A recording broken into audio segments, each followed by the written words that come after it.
It's Do Time with Pastor Steph.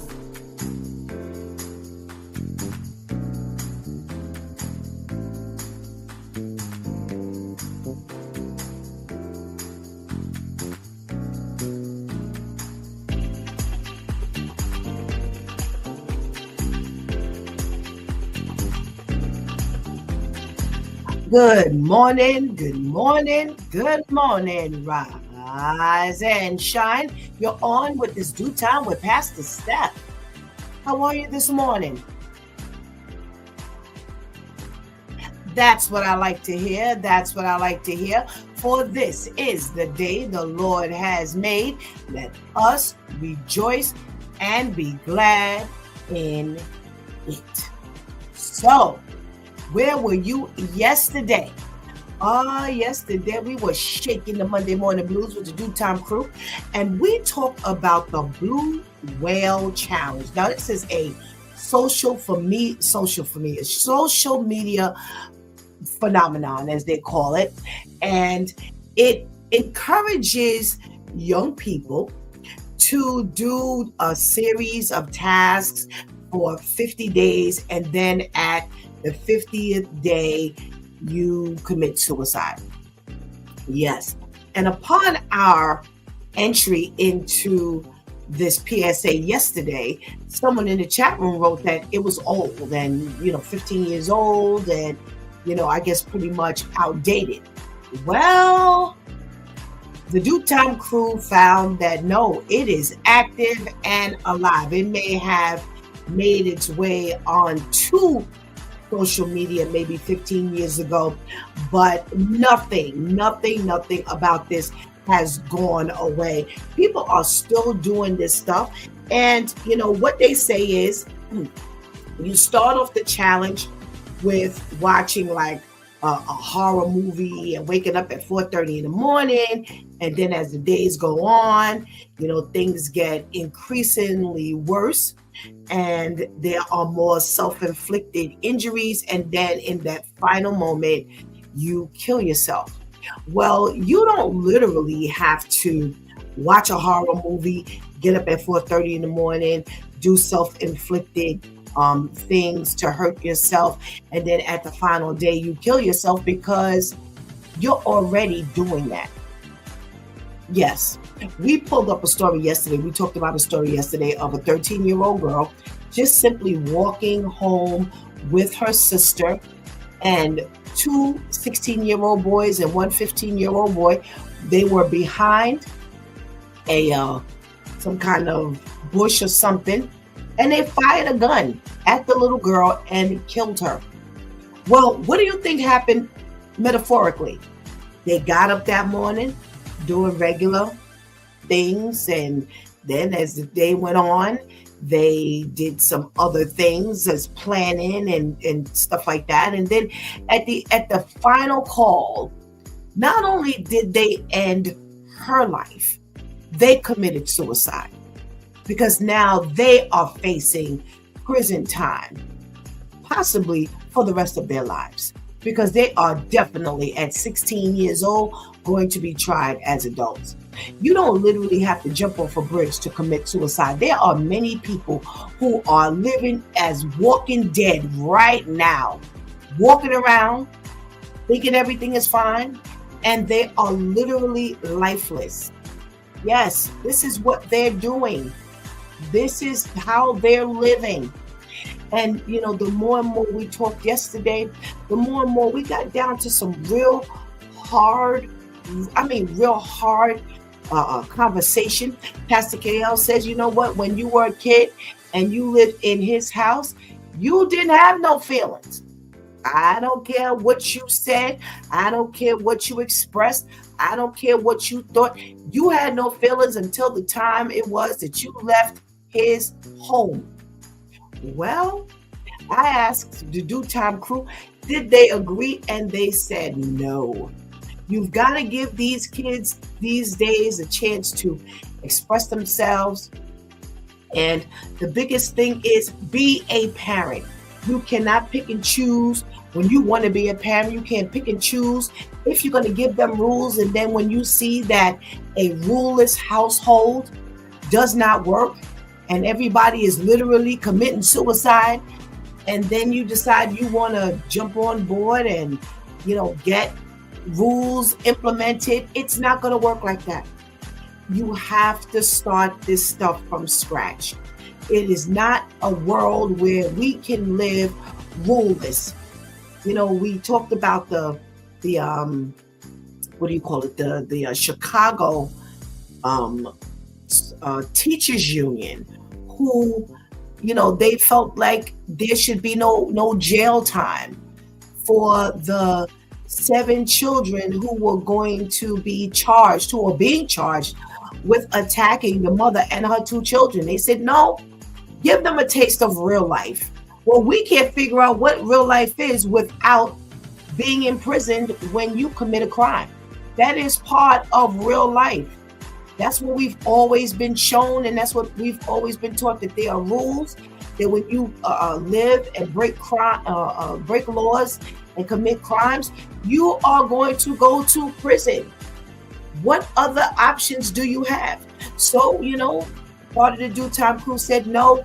If they should commit these crimes, you should not necessarily go to jail. You should possibly go to, Brother Al said, like a county jail, and just get a taste of what it should be.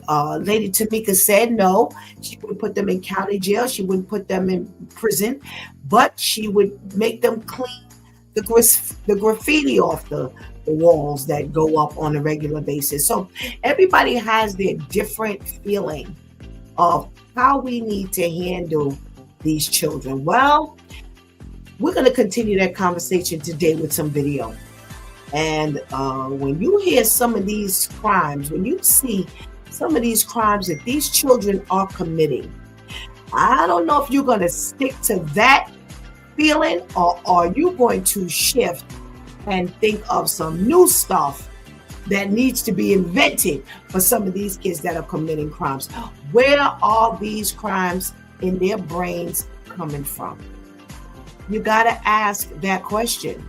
Well, one of the biggest answers is we are born in sin and shaped in iniquity.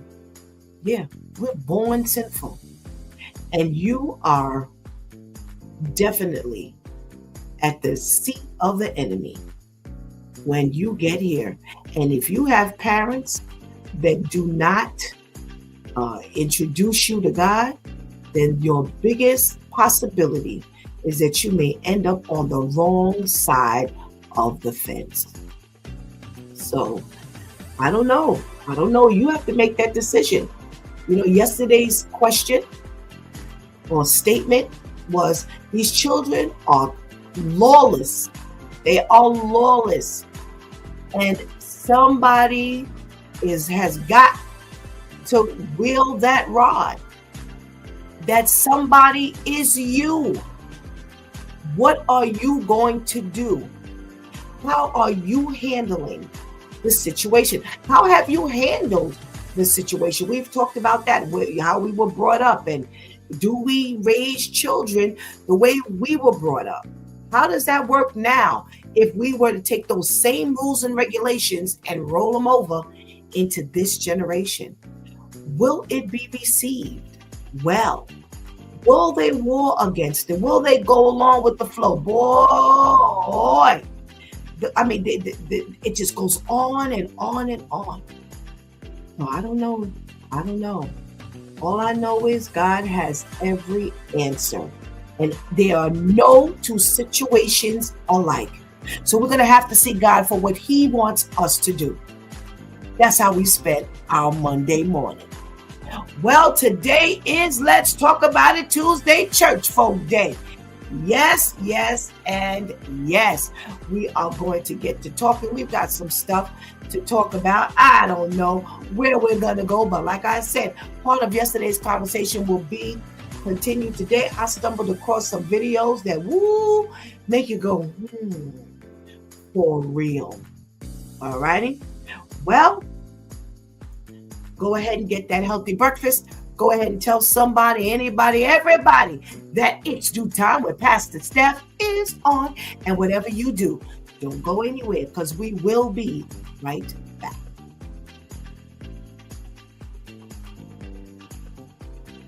Acronym that we're going to use to build habits that actually stick. STICK. Write it down. Save it. Say it out loud. S, start small. Big change doesn't require big steps, just consistent ones. Meditate on Zechariah 4:10. T, tie it to your identity. Habits grow when you stop trying to force the action and start becoming the person who naturally lives it. Meditate on Proverbs 23:7. I, insert it into your routine. Anchor your new habit to something you already do every day. Meditate on 1 Corinthians 14:40. Choose consistency over intensity. Stop aiming for perfect days. Aim for consistent days. Meditate on Galatians 6:9. K, keep going even when motivation fades. Meditate on Hebrews 12:11.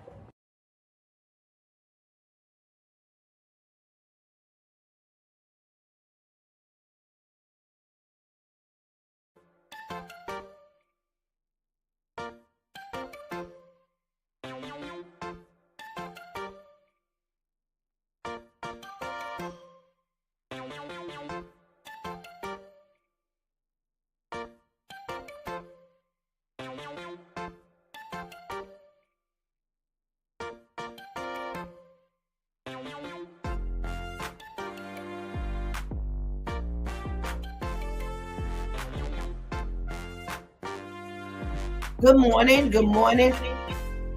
good morning again. Welcome back to It's Due Time with Pastor Steph. And it is Let's Talk About It Tuesday, Church Folk Day. We're into our last Tuesday of the year. Are you ready? Have you completed this calendar year the way you have wanted to?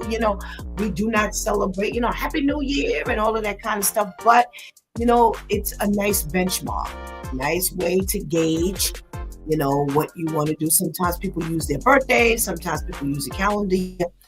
What have you accomplished that you really, I'm not talking about no New Year's resolutions, because that don't work. Half the time, people don't even keep to that stuff. But what are you going to do differently today? Are we going to start living differently today? We may not make it until the first of the year. So think about it. Well, I want to say good morning to all of those who are out there in Due Time World. So make sure if you're in the room, check in and let Pastor Steph know that you're in the room. Other than that, I don't know you're here. Let's say good morning to our girl, Ketty. Good morning, Ketty. Thank you so much for joining us. We're saying good morning to our boy, Serge. Hey, Serge. Good morning. Thank you so much for joining us this morning. We've got a hello from Jeremiah. Good morning. Thank you so much for joining us this morning, checking in. We've got a check-in from an Elizabeth. Thank you so much for checking in and saying good morning to us. And we've got a check-in from our girl, Vivian. Good morning, Vivian. Thank you so much for hanging out with us this morning. If Miss Grace is out there, good morning. Thank you so much for joining us this morning. We got to say good morning to the ladies that hold it down for us and make sure we're up and running each and every day.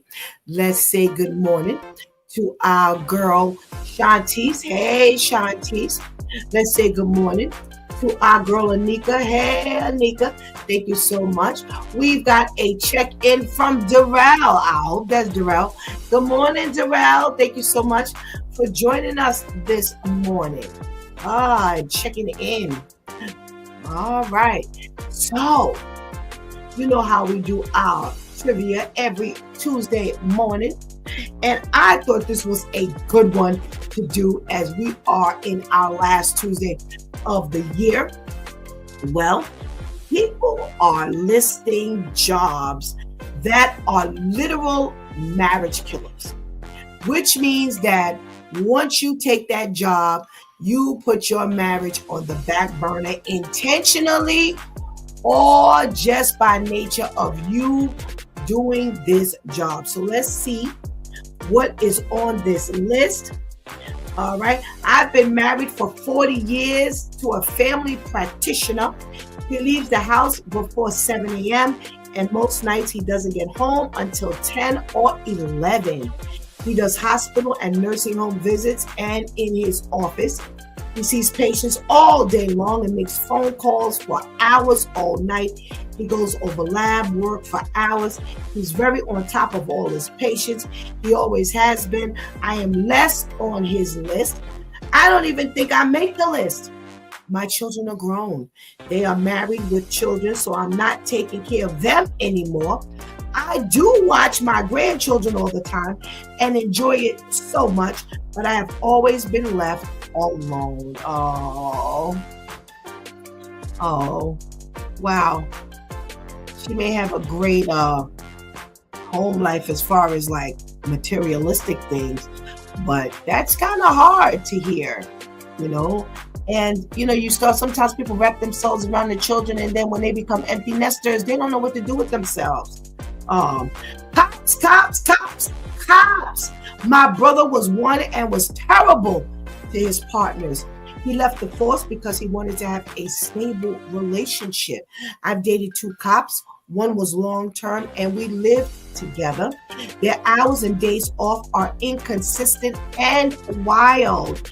They bring their work home and they sleep with anyone and anything. Wow. That man made me miserable. Boy, I didn't think that was coming up. Ooh, okay.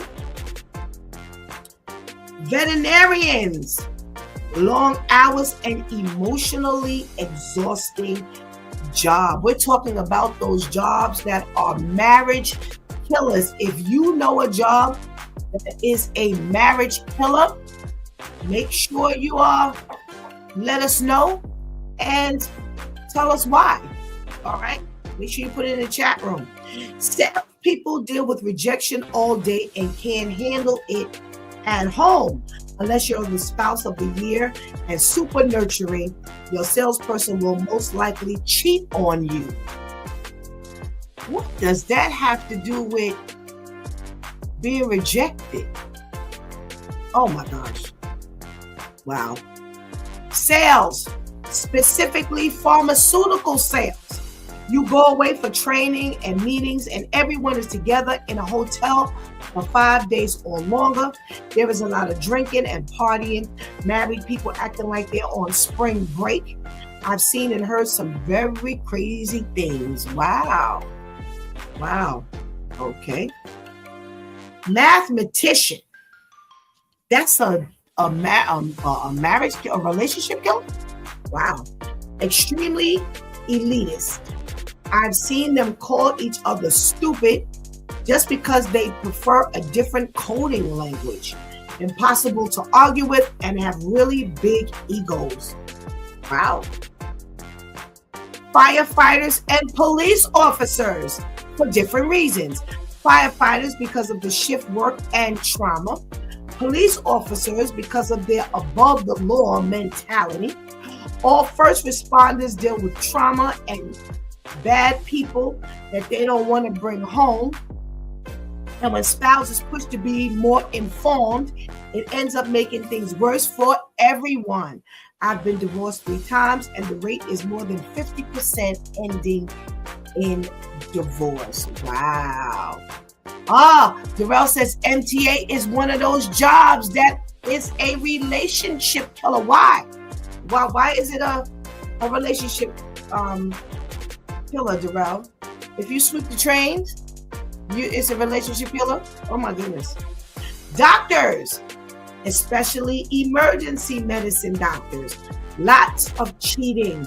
One of them cheated on me with both nurses at different hospitals and ERs, and also with sex workers from his medical mission trips. He gaslit me for months that my STI symptoms were just from stress. I'm done. Wow, y'all. Wow. EMTs and paramedics. My husband and I both worked on ambulances, and it really messed us up. The trauma, long hours, crappy food, working holidays, and no quality time. It sucks the life out of you. Wow. High school teachers. Wow. I used to be one, and my ex is one. They work long hours for no money, and they are all sleeping with each other. We got to ask Brother Al. We got to ask Brother Al about that. I know of numerous affairs going on in the high school where I work, and my ex cheated on me with numerous co-workers. It's like they all still belong in high school and are stuck there. Wow, I wouldn't think that would go on in the high school. Don't the kids keep you busy? Wow. Railroad workers, engineers, and conductors. You never know their schedules and can never make plans. They sleep all the time or never sleep enough. Additionally, they no longer receive the respect and pay they once did. These people work long hours on trains, hauling hazardous material, car parts, Amazon orders, etc. And they honestly get mistreated by the companies they work for and the communities complaining about trains. Wow. The weather service? What kind of mess is that? Well, can you do anything? Because they just about mention everything. They sometimes have to work all of the shifts, so they rotate. It's hard to coordinate schedules, dates, and times with the family when you don't know what the next schedule is going to look like. Sometimes it can change 2 weeks before the schedule comes out, even if you had plans scheduled out. So you have to rearrange everything. It's not for everyone. Wow. When I worked for a TV station, we had a mobile division. These are the people who televise events at large venues that don't have built-in broadcast facilities, mostly sporting venues. The people who drive the trucks and take care of the equipment in the trucks spend the great majority of their time away from home. Even on holidays, when big parades or important games are televised, they're there getting it to your television. It can be exciting and lucrative work, but it's not for someone with a spouse. All right. My wife and I both worked in repair for a telecommunications company. We were always on call or working nights, weekends, Sundays, or holidays. We were like two ships passing in the night. We never saw each other or were sleeping due to odd hours. Wow. Package delivery driver. Now, you're not going to tell me that the Amazon worker and the mailman have relationship problems. Come on, y'all. They have late hours and miss Christmas Eves and kiddo sport events. Knees, hips, or shot. I'm sorry. I ain't heard enough. No, I don't know about that. The restaurant business. Lord have mercy. Particularly as a chef, it's like the medical field, the fire department, and the police department, working long hours, and you can kiss all the family holidays. Bye-bye. Wow. How has no one said chef or restaurateur gone every night will miss 95% of important events, high stress, and thin margins? It's not a winning formula. Plus, to be good at it, you have to be a little neurotic, which can make living with a partner challenging. All right. Chefs, third time in a row. I'm beginning to believe that chefs make horrible relationship people. Terrible hours, constant stress about restaurant closings, bad employees who actively flirt with married chefs and don't care, hateful criticisms of their passion, which messes with their heads and causes depression and or addictive issues. Lord have mercy. Sharpies in the wash, and if they are really good, you'll never see them. And if they're really, really good, like cook for celebrities good, they'll get invited to a bunch of cool stuff. And guess who has to stay home to take care of the kids? It's very, very lonely. Wow. I'm learning a whole lot about these jobs. Restaurant manager. Wow. They work every holiday. If someone runs out, they take that person's job. They rarely have a chance to raise a family as they are always at work. If the restaurant is successful, it's likely to be acquired by another company that alters everything that made the restaurant successful in the first place. Very stressful. Wow. Let's see what else. Somebody said chauffeurs. When the boss calls, you have to go. Sometimes they go long distance. Okay. Wow. Okay, what else? Truck drivers. Long hours, gone a lot, and often have poor eating habits. Now that I believe. I believe that for like those truck drivers, like tractor trucks, yeah, they gotta have hard relationships because they're hardly home. Wow. No. I worked as a movie theater projectionist earlier in my career. I was the guy in the booth running the film. I was never home, forget weekends. The worst part was working at the drive-in. We couldn't start playing movies until 9 p.m. in the summer. Got done at about 1 a.m. Really? I ain't buying that. No, I'm sorry. Pilots, for sure. I should know I was a flight attendant and married and divorced a pilot. Typically, they are cheap, dress like garbage, and are habitual cheaters. They also often suffer from a God complex as they hold lives in their hands. The lost wedding ring and other women's panties were just some of the post-layover evidence. Wow. I believe that though. I believe that for the pilots. I believe it. All righty. And lastly, pastor. They are always available for the church family, leaving to fix problems for others, or busy working on messages.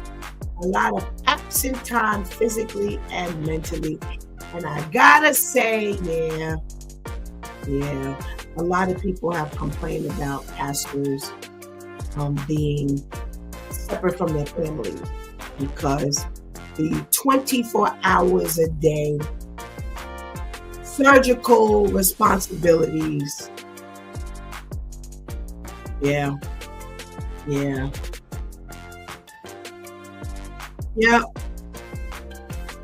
I believe it.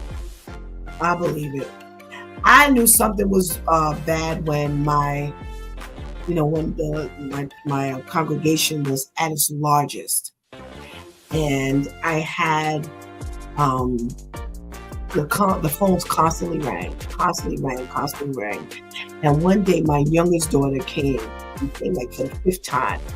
She kept peeking in the room to see if I was still on the phone, and she finally said, "You still on the phone?" And I was on the phone for like 5 hours with one person. And that one person don't even go to church no more. Yes. And after that day, when my daughter said, "You still on the phone?" I was done. I was like, nah, this can't be the no. And then you end up not even staying in church. So I done messed up my whole family dynamic and you ain't in church. Go away. All righty. Let's see what we're talking about in the news today. Let's see what's going on here.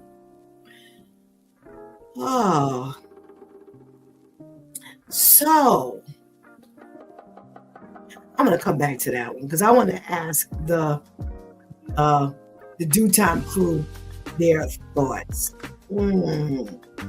All righty. Well, being that we have a short week today and we won't be here Friday, I came across some celebrity news, and I thought it was really interesting. And I was like, you know what? I'm going to push it forward to Let's Talk About It Tuesday. Now, check this out.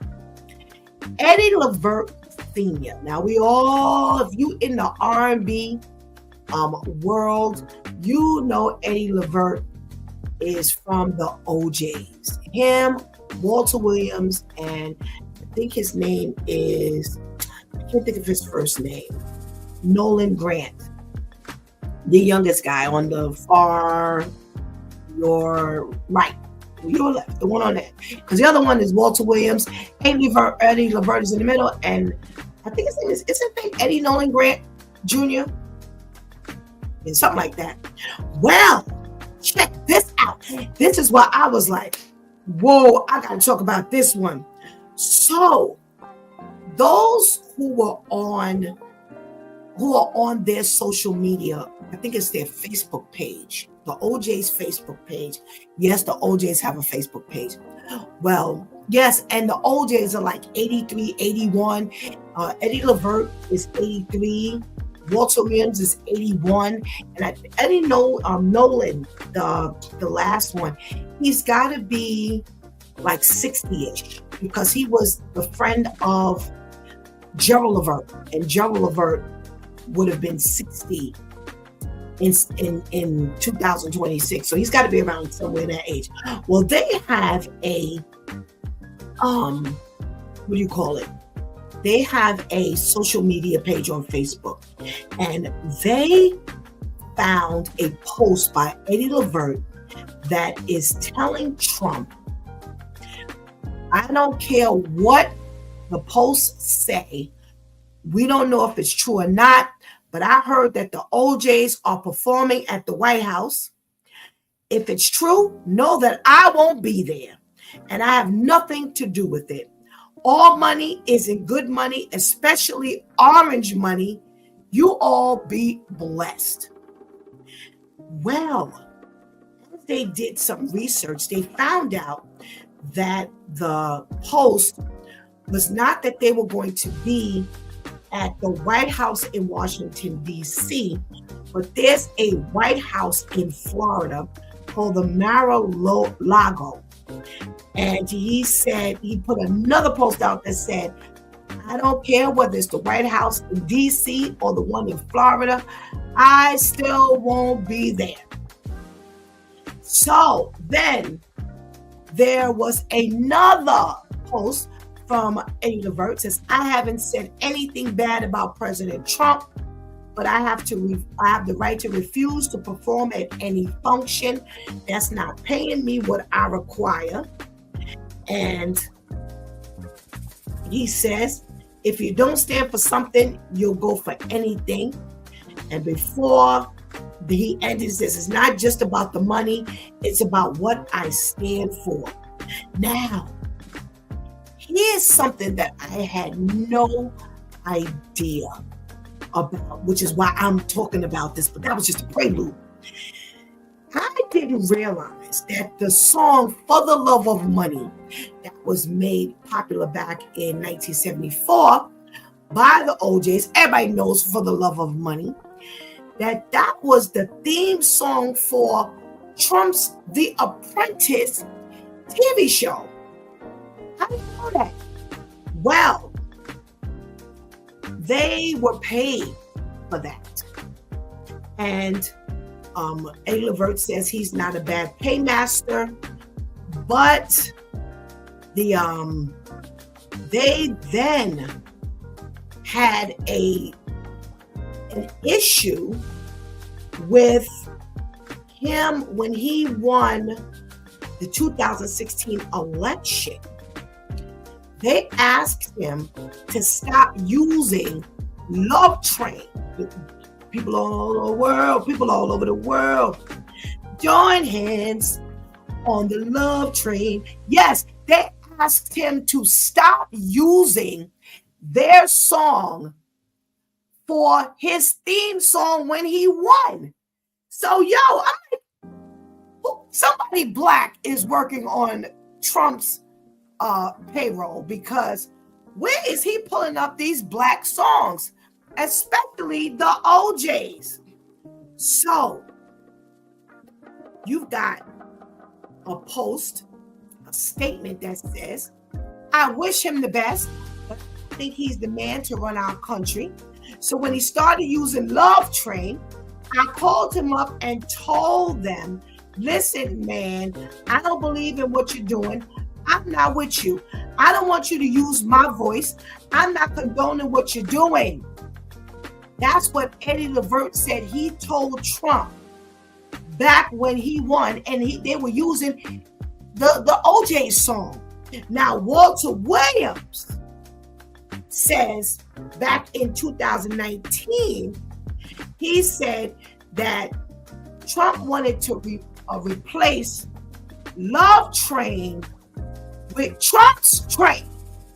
And he told him, absolutely not. You will not, and I mean not, ever replace our song with your words.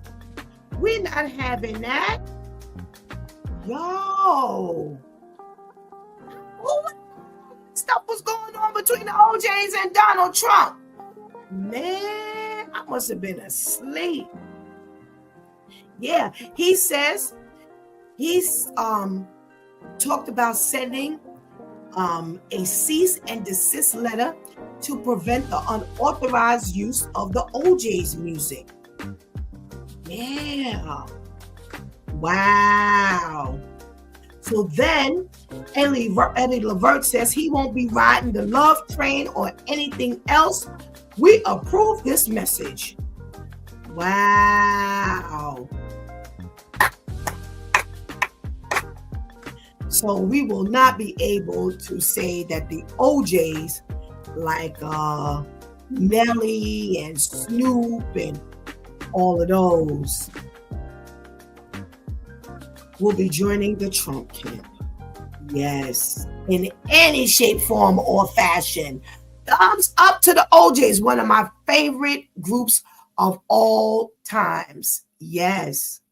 So, wait, did you know that Walter Williams has MS and has had MS for decades? Now, I don't know if y'all know this, but multiple sclerosis is an extremely debilitating disease that really attacks the body. And many people have ended up in wheelchairs and not being able to walk properly.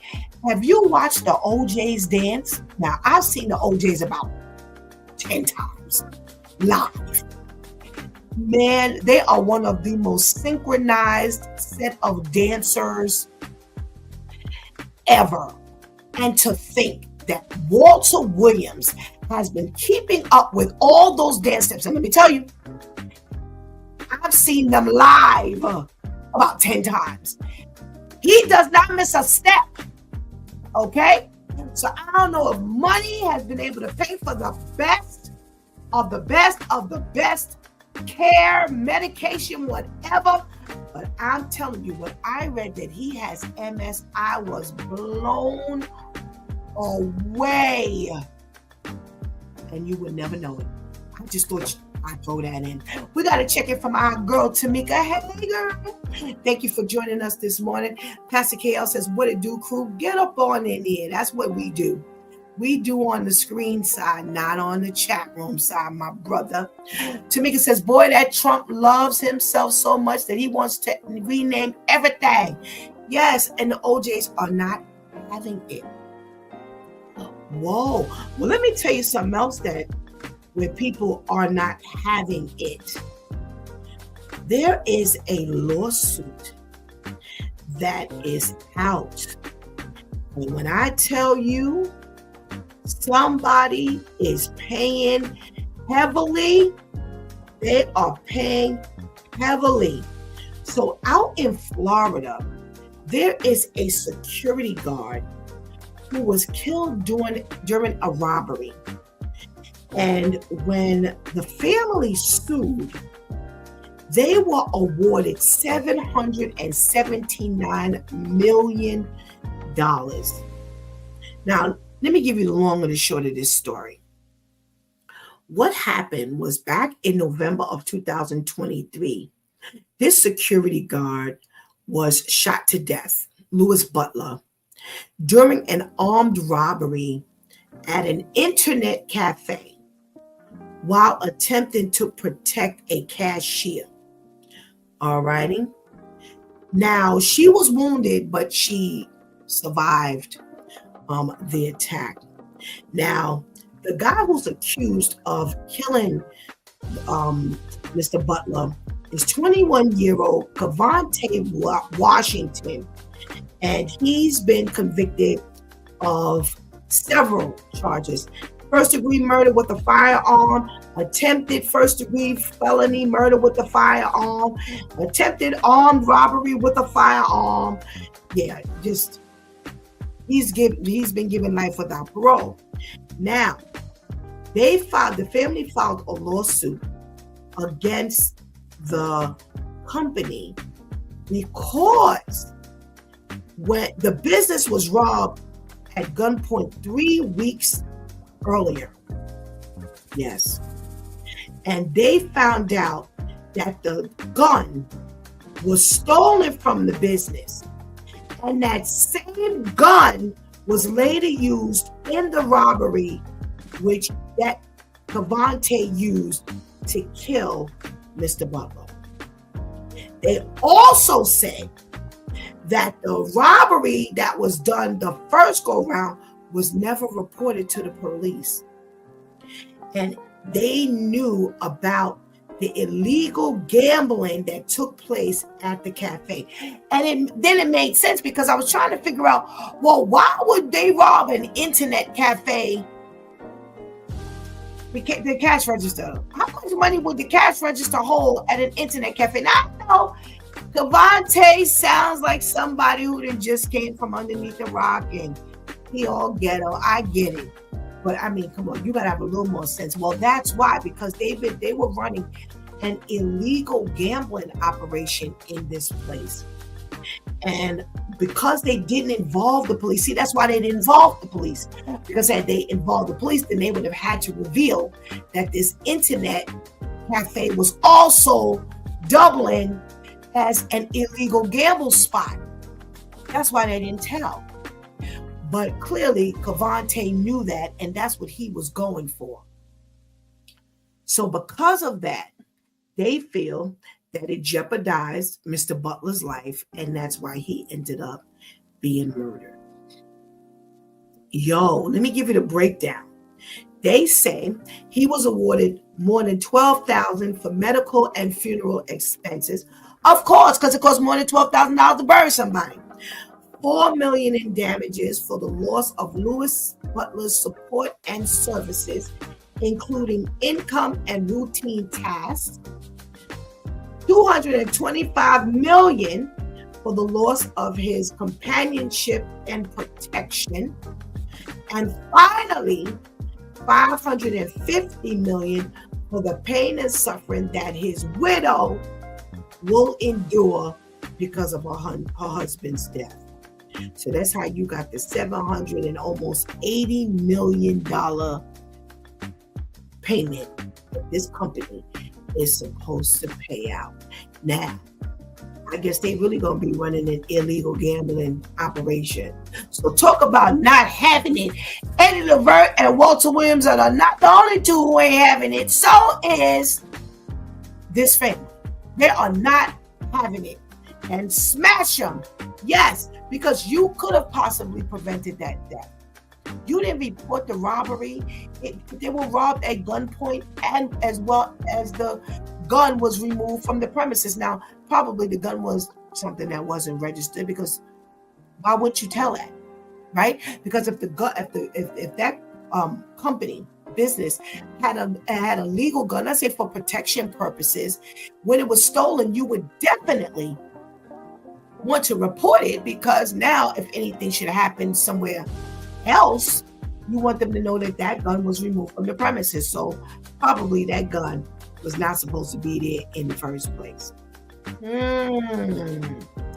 Let's see what else we talking about over here on Let's Talk About It Tuesday. Come on. Let's see. Alrighty. Here's what I wanted to talk about. I said I was coming back to this. Now, here we have a special day that the people, the employers at McDonald's, let me see where this McDonald's is taking place, where they are held, I can't tell right now. But they allowed their employees to have a pajama day. Yes, and yes. Pajama day at McDonald's. Now, we all know that when you go to school, whether it's elementary, high school, you have this junior high school, they have, this pajama day that they allow the kids like senior week and things like that, like fun stuff. Well, they thought that it would be fun to allow their employees a dress down day. And their dress down day would be pajama day. Now, woo, did they set that place on fire? Why? Because some people said, what in the world is this? It's only McDonald's. It's not like they got to come in here with a shirt and tie every day. They got to dress up. What do they wear? Like khakis or black bottoms and a McDonald's t-shirt with a logo, with a cap, visor, or something on their head. What do they need a dress down day for, a pajama day? Why would they possibly need to come in here like a group of 10-year-olds and celebrate Spirit Week with their friends? Why? There are adults getting paid to work. So why do we owe them a dress down day? You have some that say it's McDonald's, for God's sake. It's not like it's a 5-star restaurant. I genuinely don't even care. If it brought them joy, I'm into it. Let's just make sure that they give me my food. My food is clean. They don't overcharge me. They don't mess up my money, giving me back my change. If that's the case, it's only one day. Have it. What do you think? I'm curious. What do you think? Do you think that they should be allowed to dress down one day? Let's say one day a year. They do this annually. One day a year, and it's no big deal because it's only McDonald's. And what do we care what they wear? Even if it's pajamas, what is the big deal? Or do you feel, hey, listen, this is still a workplace. What they do in school is what they do in school. I'm expecting for them to be dressed in a uniform, not look like they just rolled out of bed. Now, when you look like you didn't came to work, to school in pajamas, that's one thing. But when you come to work in pajamas, that's another thing. So tell me in the chat room what you think. Let me pull up my girl Shantice so we can get to talking about these things. Let's talk about it Tuesday. Good morning. Good morning. How are you, Pastor Steph? I am well, thanks. How are you? I'm fine, thank you. Good. Let's start with Eddie Levert, Walter Williams. What is his name? I'm gonna find out this other boy's name. This Nolan Jr. I want to find out his name so I can call out his name the same way. Eric. I know it was an E. Eric Nolan Grant. Eric Nolan Grant Jr. They comprise the OJs. They're like, yo, we're not performing for Trump. We don't want him singing playing our love for the love of money song. We don't want them playing the Love Train song because we do not agree with the way you are running this country. We do not. Now, this is from 2016's win. We do not agree. No, but yeah, 2016. We do not agree with the way you're running this country. Please do not use our music. Eddie Levert went as far as to say, I didn't want you using my voice. Because my voice says that I stand for this. No way. What you think? I love it. I'm here for it all the way. I'm a second generation OJ's fan because of my mother and grandmother. I've been turned on to them. And not only that, it definitely shows the mentality in generations. Like you were able to bring up Snoop, Nelly.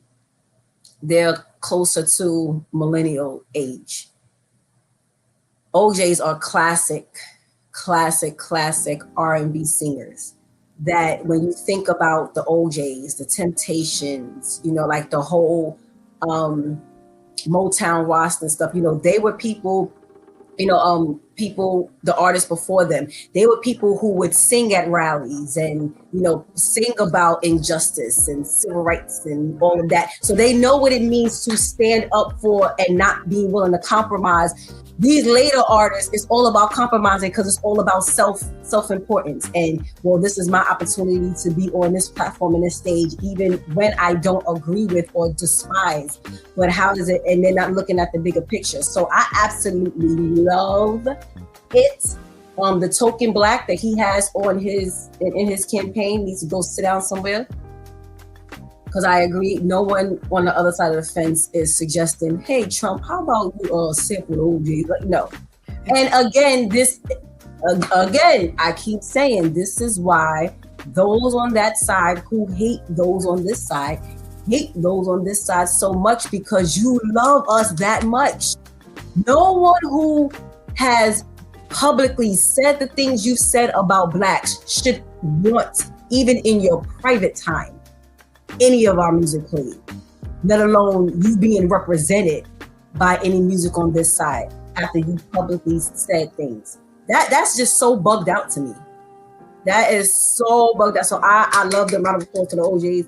I love, and every single artist should pay attention to their why and should stand up. Because can't nobody stop your money. If God says you still gonna be able to tour and you still gonna be able to make money, can nobody stop that for you. So they need to really pay attention to their why and stand on that same platform. Because this president just has way too much time to be banning this artist and this artist can't perform. How do you have time for this? Sir, it's too much. Like, all right. I love it. Here for it. All right. Let's see what Pastor KO has got to say. He don't know the OJ.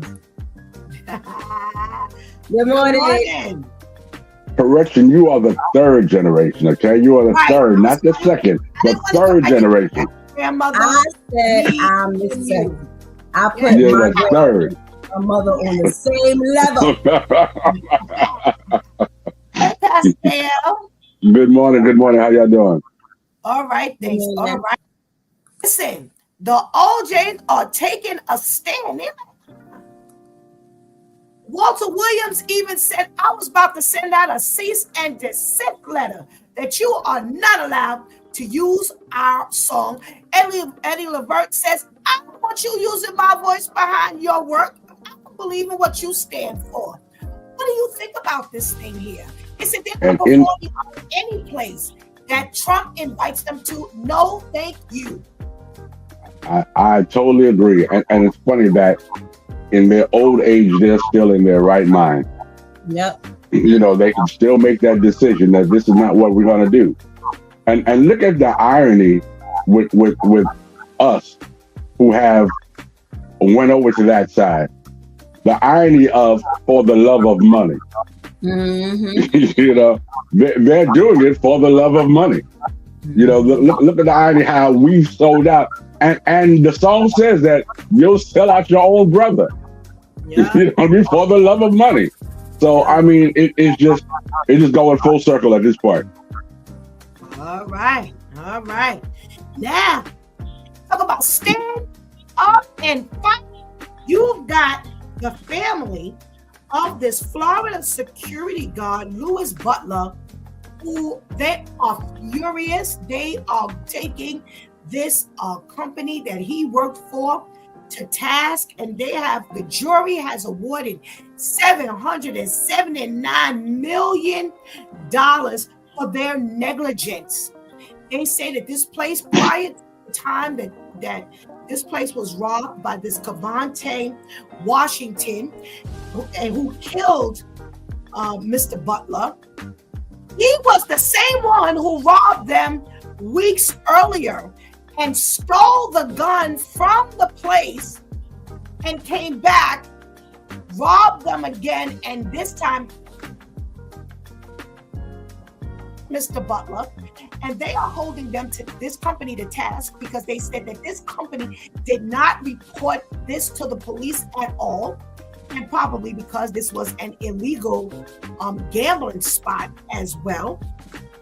They said that they never reported that it was robbed. They never reported that the gun was stolen. And had they possibly gotten the police involved, that Mr. Butler might still be here. So they awarded them $779,000. Shanties. So how is the same person able to hit the same spot twice in the time so close to each other? So he was testing y'all gangster. He said he forgot something. It's like, come on now. And then you're removing evidence and this. So you said he knew, the security guard knew that they were also doubling as an illegal gambling spot, right? It doesn't say whether he knew. I would like to think he probably did know. He may have known or gotten some word. Because how you gonna work as a security guard and you have no idea? Even if this happened after your hours, somebody is talking and something is happening where you gotta have some inkling of an idea. But it was, wasn't on the, publicized. So I don't know. They don't necessarily say that he did or did not know.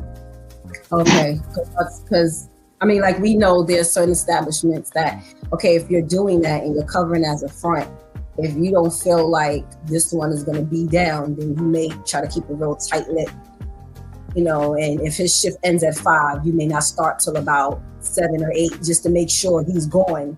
Before, or, you can have it to where he knows that when you slide that door gets you to the back to where the number hole is and so on and so forth. But either way, because you were trying to cover that up, you didn't do your just due in making sure that you reported it, making sure that you didn't now start tampering with evidence, making sure that, you didn't do your very best to not help this person out. He was, and again, this is why people are not willing to fight. I'm fighting to protect your money, your employees, your everything, but then I end up losing my life. And then 9 times out of 10, you're going to end up, when the smoke clear, you're going to end up running another illegal spot. Yep. So I didn't just risk my life or die for what? Absolutely. That family should definitely clean up. All right. Pastor Kale, $779 million. Is that too much, or is that like just enough, or they should go for $1 billion? Hey, I'm like, coming to America. Is that too much? Go for more. Go for more. Go for more. But I mean, a lot of things I'm looking at. One, he was worth more dead than alive. You know what I'm saying? So, and then 2, I don't know if you looked at it from this concept, but I think it was a robbery inside that went wrong. I think the girl was part of it. I think she set it all up. She got hit as a casualty, but she wasn't supposed to. I think the reason why she got hit is because old boy was playing superhero. But she could have been the very person who gave him the gun and gave him the inside or when to come. So I think it was just a robbery that went wrong. Wow. Okay. Spoken like a true person who runs a store. Right. Wow. I mean, you never know. Well, Here we have a McDonald's who is, they want to allow some comfortability and some fun for their employees. So they allow them a dress down day, and the dress down day is pajama day. And they are allowed to come in dressed in their pajamas to work for this shift. And, we want to grant our employees this opportunity to relax and luxuriate. And we have some people that say, hey, this is a place of business. They are not normally working in a shirt and tie and high heel shoes and, dressing up every day. Why do they need a dress down day in their pajamas as though they are 10 years old and they need a real break? What's the big deal with that? No, I want my food served in regular clothes. Being looking like you just rolled out of bed is a little too much for me. Then you have the others who say, hey, listen, it's not like McDonald's is a 5-star restaurant. Come on. Let them give the people their day. Let them have fun. You know what? It's only one day. If they want to dress down, as long as they get my food right, my order right, my food is clean, they don't overcharge me, and they give me back my correct change, I'm good to go. Tatis, what say you? This is why we will never rise as a people. McDonald's is already a casual uniform entity. You can't get any more. The next step down is pajamas. You're dealing with the public. People don't understand what you wear helps to determine your mentality, helps to determine your attitude. If I now have to make sure that I'm wearing a uniform, which already shows me I have to be intentional. I have to make sure it's ironed. I have to make sure there are no food stains on it. That helps to set my mentality up. Most of them literally wore that to bed the night before. I can guarantee you. I can guarantee you that if you put a hidden camera in the crew room or just behind the register, they ain't even got to be in the back, secluded. How many of them probably took a shower the night before, put them pajamas on, went to bed, got up, maybe brushed their teeth? Maybe. Wow. Because you know what it means to work with people and work with people that don't mind dressing like this. Not only that, as a female, half of you, because you're wearing pajamas, you're not going to unwrap your hair because you're wearing pajamas. Why does my hair have to be on point? You're going to keep your hair wrapped because most of them keep their hair wrapped anyway. When you go to a McDonald's, most of the time they wear them hats, the hair is wrapped in the hairnet. So if I do that already with the McDonald's uniform, now I'm wearing uniform, why am I going to now make sure that my hair and everything is on point, my scalp is greased and all of that? I'm wearing pajamas. Now I don't even eat McDonald's, and thank you for giving me another reason, McDonald's. But now I woke up in there and I want me a McChicken and a Oreo flurry. And this is what I'm looking at Mickey Mouse on your chest. No, I don't know. It's just way too, no. And again, you as an entity are not preparing them. This should not be, unless you are choosing to be a manager or a McDonald's franchise owner, this as an adult should not be your last stop in your work life. So how am I now setting you up to possibly get a better job if when you're already casual, I'm now enforcing a casual day? It's already casual. And this is the problem with everyone has lowered their standards. When you go to Cheesecake Factory now, they're no longer mandated to wear ties. I am very upset. They now wear all black. They have to wear a button up, but the button up don't have to be buttoned all the way up. Why are the standards dropping? Why? Half of the men before they started working at Cheesecake didn't know how to tie a tie, none of that. So now you just help for their standards to not have to be increased because now these things are not mandated anymore. No, that is just way too much. And shame on whomever done. This is how people do. I'm already sitting on top. I don't care about how the peasants look, because whoever patronizes McDonald's I'm gonna make my money regardless. So I'm not helping to set them up for success. And the food, it don't matter how it's getting served or whatever, because as long as my numbers don't look different, I'm good. It's disgusting. All righty. We got Pastor Brenda in the house. So we're talking about the McDonald's restaurant that allowed their employees to have a dress down day, and their dress down day was pajama day. They were allowed to wear pajamas for the day. Some people say, absolutely not. I want my food served in their regular attire. Looking like they just got out of bed is not comfortable for me. And you got the others that say, listen, McDonald's ain't no 5-star restaurant. No way. Listen, let them have fun. It's only one day. The KL, come on, what you got? Well, you know what? I love being on with Shanti. Because Shanti says a whole lot of stuff that makes me work. You know, she had great points. You know, the first thing I said, as she said, these folks are coming right out of bed. They ain't putting no bra on. They just coming flapping. You know what I mean? I mean, listen, if I can just be honest, some women don't look good in pajamas. They get entirely too comfortable. Now I got to worry about you chucking fries or cheese getting caught. No, I don't want to see all that stuff.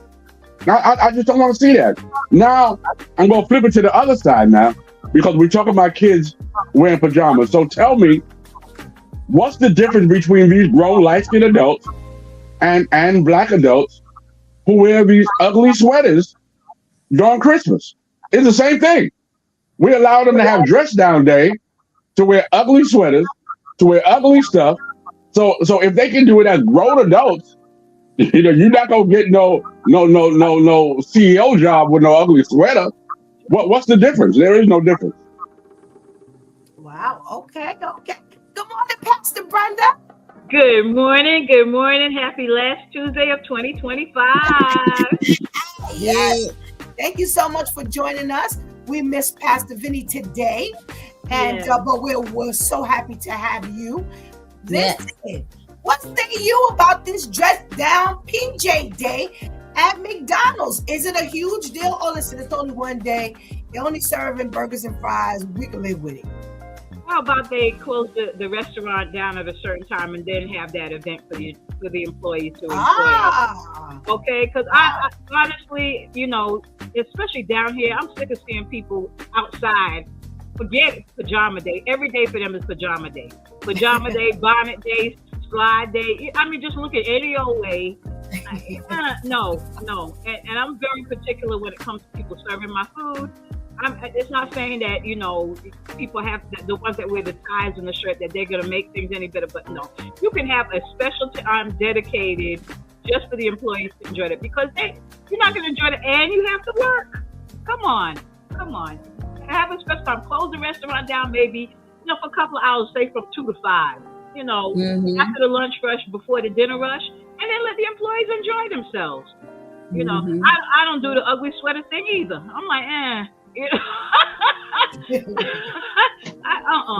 No. Pajama day, no. Because people are going to take it, like Pastor Kale said, they're going to just roll out of bed and just come in, out, sleep still in the eyes, and no. Let's put it that way. Wow. Y'all don't have a whole lot of confidence in our people. Because we've seen it. I've watched it happen for school. Pajama day in school. How many times we looked and was like, that's what they would have been last night.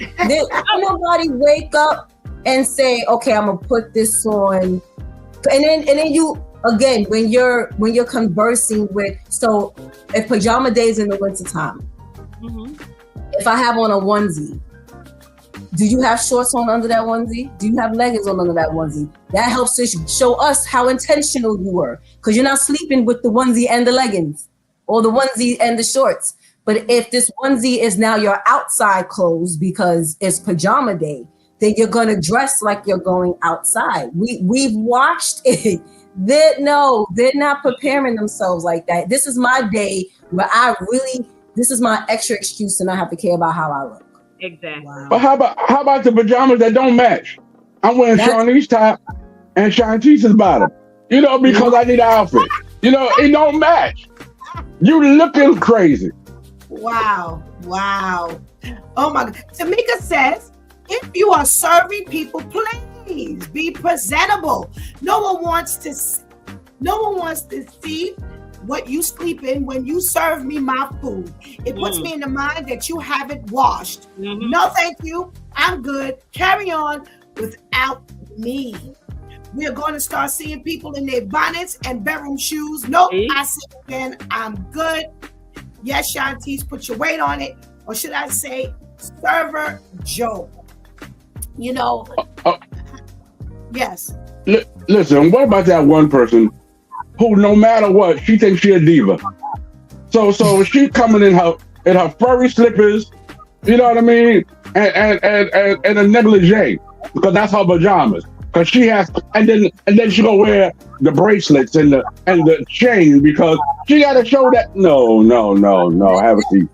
That's the first thing before they finish saying pajama day. No lingerie comes out before the day can finish out, because there have been, even in schools, you say pajama day and the teenagers are showing up in negligee, and we're like, where are you going? Like, we're still in the public. We didn't say we were sending in for how we looked at home. So before, whether you're on in an office job, where in my opinion this would make a lot more sense in an office job because you're not dealing with the public, it's just whoever's in that office, unless you don't have clients coming in.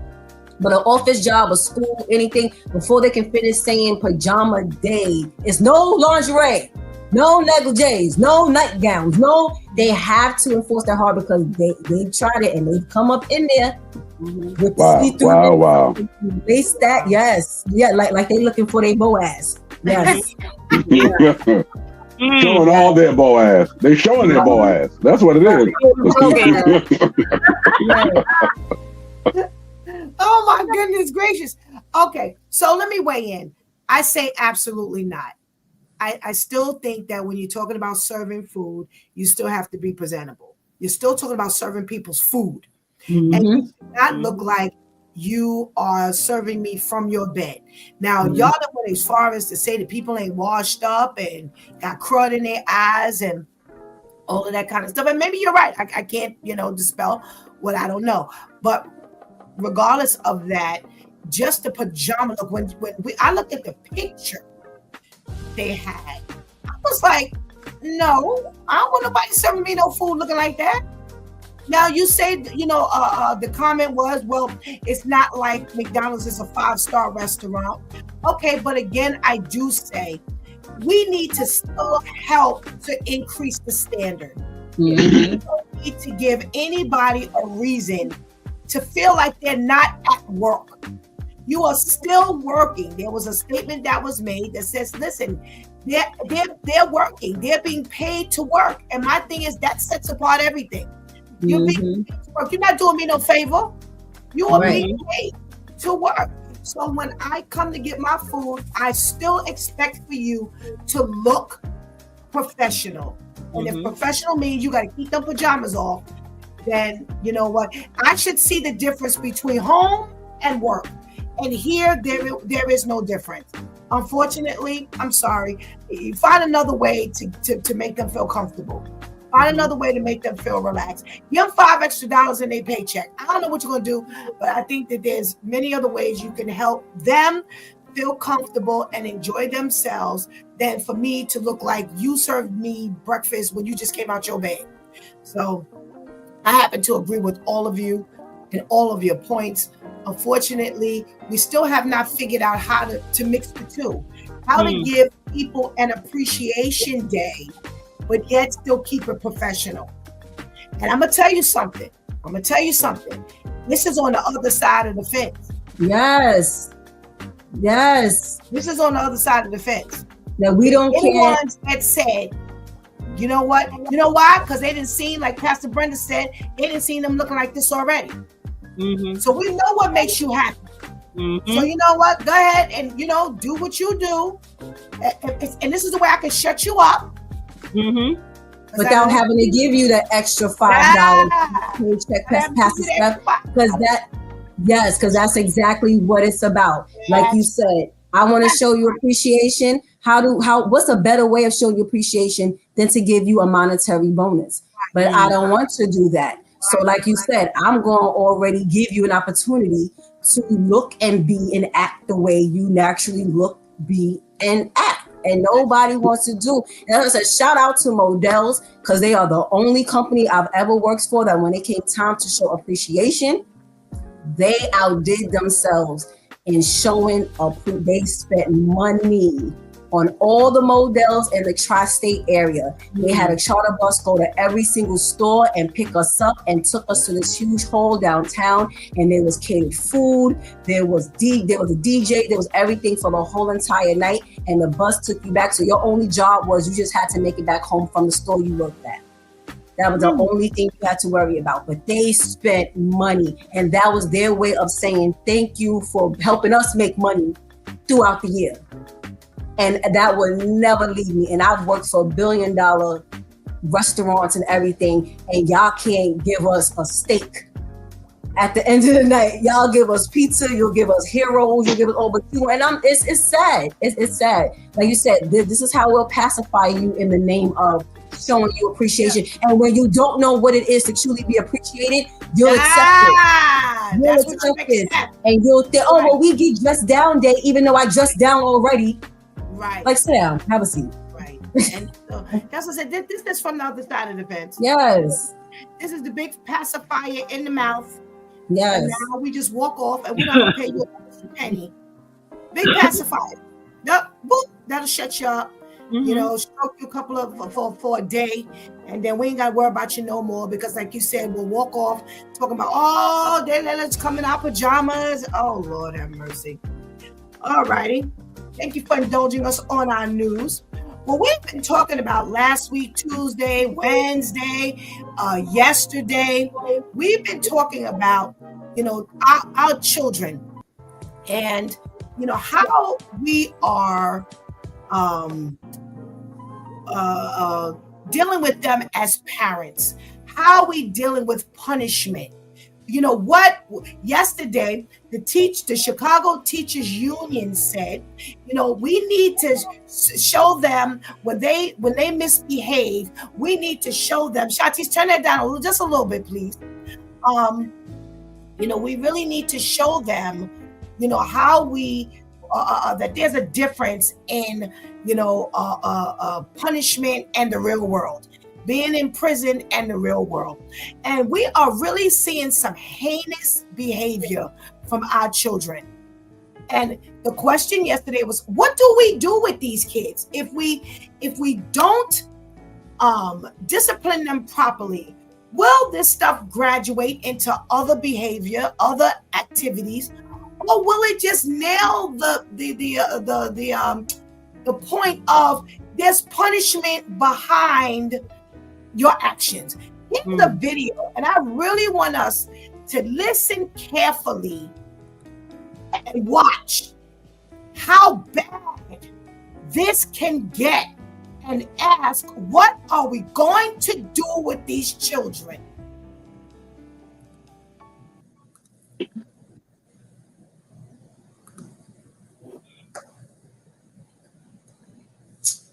Oh, play the first one. A 10-year-old boy put his 2-year-old sister inside a microwave and turned it on. By the time his father realized something was wrong, the little girl, Danny, was already dead. Horrified and desperate, the father immediately called 911. Even after the police arrested the boy, named Dallas, he still didn't seem to grasp the seriousness of his actions. He even thought that since he was a kid, he'd easily be forgiven. When the police asked him why he did it, Dallas explained that ever since his sister was born, she'd taken all of their parents' love and attention. This wasn't the first time time he'd tried to hurt her. Earlier, he'd attempted to suffocate her by covering her face with a jacket. Luckily, their mother noticed in time, punished him severely, and prevented a tragedy. But his resentment toward his sister had already taken root. He was convinced she'd taken everything he had. So when his mother wasn't looking, Dallas put Danny in the microwave and turned it on. By the time his father smelled the burning, it was already too late. During the trial, Danny's mother broke down in tears. Because Dallas was under 15, he couldn't face a harsher sentence. In the end, the judge sentenced him to 10 years in custodial detention and 1 year of probation. Do you think minors who commit such serious crimes should be tried as adults?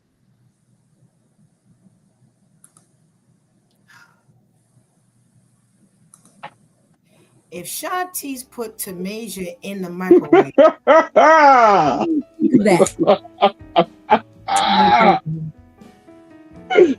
Oh God. if Courtney put your baby in the Brandon. microwave, Brandon, Pastor Brenda, if your oldest put your baby in the microwave,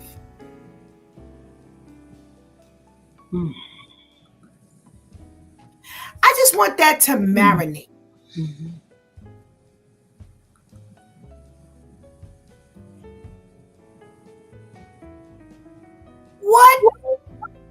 What do you do? How do you handle this? We have a check-in from Xavier. He says, kids have been crazy since the 50s.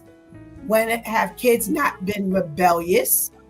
And why not focus on how many children are missing and see traffic in America? All right. Thank you for your thoughts and your comments, Xavier. Today's topic is, how do we handle children who are so young and are committing such heinous crimes? Pastor Brenda, I want to start with you. Where do we go from here? How do you handle this?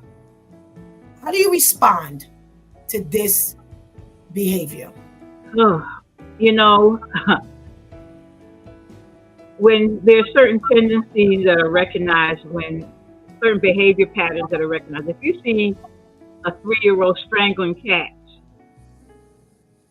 don't wait until they become six and then decide, you know, and then when they start strangling kids, human beings, and think nothing of it. You know, there's no feeling about it. You know, bringing another baby into the world. I mean, we have 3 sons, and we made sure that they interacted with the baby, and they also knew that they were loved. You know, we weren't trying to replace the baby. You know, we weren't taking extra time. We definitely spent more time. I don't know the dynamics of this family per se. Right. But right. You know, there's certain things that jumped out at me that, you know, may needed to be addressed even before he got to that point. He just sadly looked like a soulless child. He really looked like, you know, like a soulless child, like he was just going to do what he had to do to get the attention before this new baby came back. You know, the mindset that disturbed me. The mindset that you would, you know, put the baby in the microwave. You know, sometimes kids see stuff on, you know, in cartoons, and they think that because the person survived in the cartoon, that in real life they're going to survive. You know, we also would see when, you know, the coyote and the roadrunner, and they'd have, you know, rocks dropped on them and stuff like that. Some kids have tried to drop rocks on other kids and think they're going to survive. So, you know, it's just the mentality of it all. You know, to deal with it, yeah, it has to be some pretty tough things that he would have to face, because you can't bring that baby back. You can't bring the baby back. And, you know, for him to say, you know, he felt the attention was being, you know, given more to the baby, and this was not the first time that they had an episode with him. You know, again, you know, some counseling, you know, back in the day, it would have been a nice little butt whipping and called it a day at the races. they would have monitored your behavior from them. But now we know that, certain behaviors, DCF, Department of Children and Families, be at your doorstep faster than they would have monitored your behavior. So it's just so complicated, Pastor Steph. It really is complicated, and I really feel for the family. There's been a destruction in that family, not only for the kids, but for the parents and for anyone that's related to that family. It's been total destruction. I'm sure that 10 years old, did he have behavioral problems in school? It just seems to be something that was across the board. Not that it was missed, but that it wasn't addressed. Okay. Pastor KL, what are we talking about here? How do you respond? The judge gave him 10 years of detention and 1 year of probation. Was this appropriate and, enough, or should it have been more? Okay, so I'm not well versed with the legal terms. So when you said 10 years of detention, does that mean he's out of my house? Yes, he's in a detention facility. Yes. Okay. Yeah, I would say so. I mean, I would say he would have to come out of my house. Yeah. Because he would be dead. So I think he got the better option of it too. Now the other side of it too is that I also have to give some kind of fault to the parents, because you said there was an issue before. Yes. And he had the ability to be left alone with the child. When you said there was an issue before, how do you leave this crazy deranged child with the baby who he don't like? Mm-hmm. He don't like the baby. I don't like the baby. So in his mind, I needed to go back to the way it used to be. So baby got to go bye-bye. Mm-hmm. So at some point, you got to blame the parents too. You think, listen, this is what I know. When a woman gets pregnant and she has children, they like to put the child a part of the process. Oh, look, feel the baby. The baby in mommy's belly. So they can't wait till the baby comes. You understand what I'm saying? They're part of the whole process. You can't wait till the baby comes and now I want you to kumbaya with the baby. Right. No, all this other time I've been getting all the ice cream. You know what I mean? I've been getting the milk and cookies. Now you telling me I gotta wait because you have to explain the process that's going to happen. They may not under the 100%, but now they feel a part of. You're going to be a bigger brother. You're going to be a big sister. These are the things. Oh my God, they're going to be looking up to you. They're going to want to run behind. You got to make them feel just as important as they are now than when the baby will come. So I fault them as well. And also to see that it was a baby girl, and how some people will fawn over a baby girl more than they would fawn over a boy. That would also bring out some kind of resentment. Because, she's so cute, or she's this. And meanwhile, little Johnny been standing around, and it's like, well, nobody's paying attention to me. Right. That could be a dynamic, Pastor Brenda. That could really be a dynamic. Serge says, wait a minute. Now he is still young. The jealousy is there with kids. I don't understand why the parents saw the signs and ignored it. I won't blame him. You sound like Brian Prince last week, Serge. Because the parents weren't doing the things to make the situation good between him and his little one. The mindset of the child is wrong. It had to be something going on between him and the parents. Tamika says the parents probably underestimated the situation as just a little subliminal jealousy. John Tease, is this 10 years in a detention center and 1 year post good enough? Or should it be more? Is it too much? I think it should be the 10 years in detention because he's still an adolescent. He's not even a teenager. And then there should be some years given for like some type of serious life program that like analyzes every part of your life. your mentality, your feelings, your actions, your reactions, your thoughts, what makes you want to do this, so on and so forth. Because it may take the first 10 years to actually realize what you did. They say he still didn't understand that what he did was wrong. And I'm looking at the expression on his face. He was still mad. He was yeah. Oh yeah. Yeah. My thing is, if I'm all that jealous of you and I just killed you, there should be some sort of relief in my life. Right.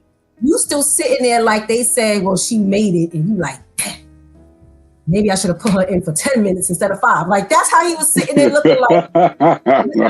This was like, yo, like, I'm still mad. Like, not mad I got caught, but mad at the why behind why I even did this. Mm-hmm. So it may take just the first 10 years for it to really sink in that I did this and that now I done got caught and there's some type of punishment for it. Now you let him out because 1 year probation means nothing.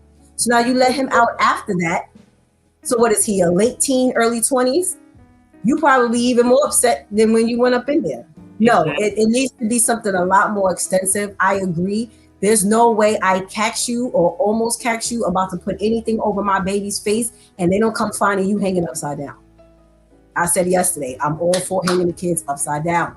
There's no way that I'd have been sitting in a courtroom crying and stuff like this. I'd have been crying because they said, Ms. Marvin said, you now getting 15 years for, you can't hang a child upside down for 15 hours, Ms. Marvin. You can't. And then I got to explain why I did it. There's way too, if we're nobodies and we're coming across all this news content of parents killing kids and kids killing parents, there is no way you're not up on the fact that you cannot overlook simple, first of all, not even simple, but you can't overlook anything. If your baby is crying and you see your other kid just walk by and don't even flinch, pay attention to that. Yep. Like, you don't hear that baby crying like that. Like, you ain't even come to me and say, Mama, the baby crying. Like, you need to pay attention to everything. So yes, there was a high negligence on the parents' side because, as it was said, and I agree, you wouldn't have had a chance to even be able to be in the same room looking at that baby unattended. Like, no. So there definitely should be more extensive time, but with a purpose for him. And unfortunately, these parents had to learn the hard way that they just lost both children. Because how do you even come back from this? I mean, we know that God can reconcile anything. At the same time, how do you, this ain't just no simple bounce back. This ain't you stole from me. This ain't like the video we saw a few weeks ago where you tore my house up. And you know, like this ain't even that. This is, how do you come back? How do you come back to my house? How do you think you can come back to my house? How do we sit down for dinner? How do we, like, do I have another child? And do you think that she'll be allowed, even with supervision, around my other child? Like, no, it needs to be more time for him, but intentional, purpose-driven time that'll really analyze and exorcise the psyche and the emotions, because that right there, for that to become a thought and you actually execute it, you probably have to stand up on a stool to even get to the microwave, but you got that baby up on the counter or whatever and put the baby in and turned it on. Nah. Yeah. Tamika says, I thought I was the only one who saw that face. My God. Oh, absolutely not. That face was shining bright like a diamond up in that screen just now. Sir says, my thing is that the negligence of parents is superb to me. How did he have time to walk to the microwave, press the buttons, and turn on the microwave? Like, how you don't see this? This is what this, I guess he's saying that's how the parents showed negligence. It's how bad parenting. Stop having kids if you're not going to do it right or know how to do it right. So some of the dynamics of what could have gone wrong was, Pastor Brenda said one of them, you know, they always dote on these baby girls and so forth and so on. And who knows, was this a doting situation? Oh, you know, this is the princess and blah, blah, blah, blah, blah, blah, blah. Also, do they have the same father? Because some of these women, they have children with new men, and now this is a new world. So not when Pastor KL says you have to include them in the process of the child coming here. let me tell you something. I've seen some messes of y'all that got married. Before you married, everybody got to get acclimated to this. All this change. All this change. New baby, new husband, new mama. This stuff is real. Yep. It's real. People do not get acclimated as quickly as you feel they should because you did. You didn't went and started a whole new family, and all the old kids got to adopt to the new daddy, the new baby, the new home.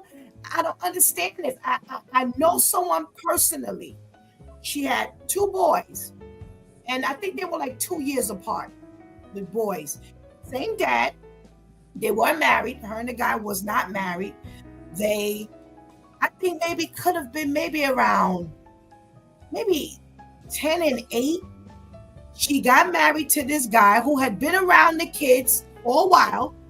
They got married. She came back from the honeymoon pregnant. I was like, yo, that you stupid. You haven't given any room. I don't care how much time he spent around those boys. You didn't even give an opportunity for him to come in the house. Y'all didn't live together. This living arrangement is now going to shift. How they deal with this man as he comes and goes as a visitor is one thing. How they deal with this man who's now going to be in the house, setting rules, always there, not always in agreement.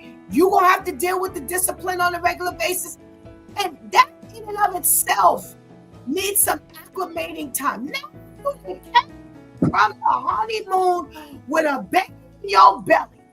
So now you hormonal. They trying to get this together. He trying to get this together. And lo and behold, they had a girl. So Jesus. We don't plan properly. None of these things are considered. I'm like, I could not believe it. I could not believe. I was like, so all of these things, we don't, like Pastor Brenda, you said, we don't know the exact intricacies of this situation, but all of these things become something that we need to pay attention to. That could have very well fed how this kid was feeling. And but he made an attempt on the child's life. He failed, and now he went for one he knew would not fail. And I remember my youngest and my oldest are 8 years apart, and we would. She used to pick with her all the time. She's always pick with the older one used to pick with the youngest one all the time. She walked by, put her hand in her chips. All kinds of things. She would never hurt her, but just pick with her all the time. I said, stop that. Stop picking with her. So there would be times we'd hear, and we go run into the room, and she was just standing there. And Shantice could tell you, Shawnee's would just be standing there at Tamasia's walker or high chair. Did nothing. Did she do something to you? She'd say no. So Shawnee's would be like, I just can't stand here. I'm like, no. No. You can't stand there. Just Shawnee's presence would upset her. Why? Because in previous times she would pick with her. So in her head, she was like, it's only a matter of time before you pick with me. And you should be screaming bloody murder. We take off running because we think something was wrong. And she'd just be standing there or standing over the crib just looking at her. And we like, wow. You don't understand that or what's good. Like I said, she never did anything. She never hit her, or as far as we know, she never did anything to her to physically hurt her. And Tamasia never said she did. Never said she did. But the fact of the matter is, we have to consider all these things. Yeah. All these things have to be considered. And there's a big possibility, like you said, Pastor Brenda, that they could have been doting over this little girl. This could have been a new father, a different father, and now he's trying to get, now he's like, well, here comes the man, here comes the baby. Now my whole life is flipped upside. So we don't know what got him to this point. Not saying that he should have been, but we don't know people's heads. We don't know why. We don't know how they get there. However, whatever happens in this 10 years, whether it was 5 years, 10 years, 15 years, 20 years, he needs some intense therapy on anger management. He needs on just these little small things that we have to deal with in life. Change. Old people tell you, I like change. Yo, what is that? You 70 and you don't like change, so ain't no change in 70 years? Stop.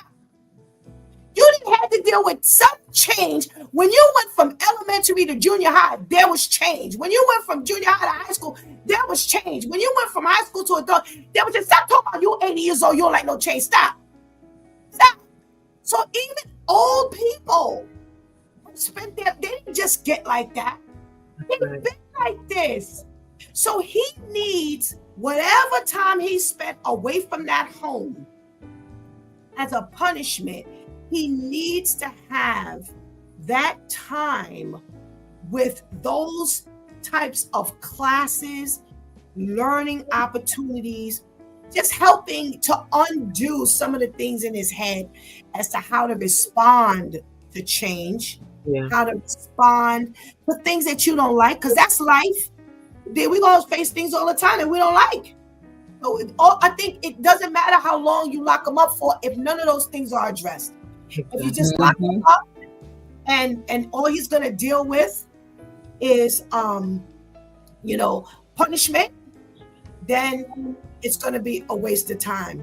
It's going to be a complete waste of time. We got a check-in from A. Lopez. How many kids were missing since Obama crossing the border illegally is sad. Absolutely, it's sad. We will have a conversation about that. Today's topic is what we're facing now.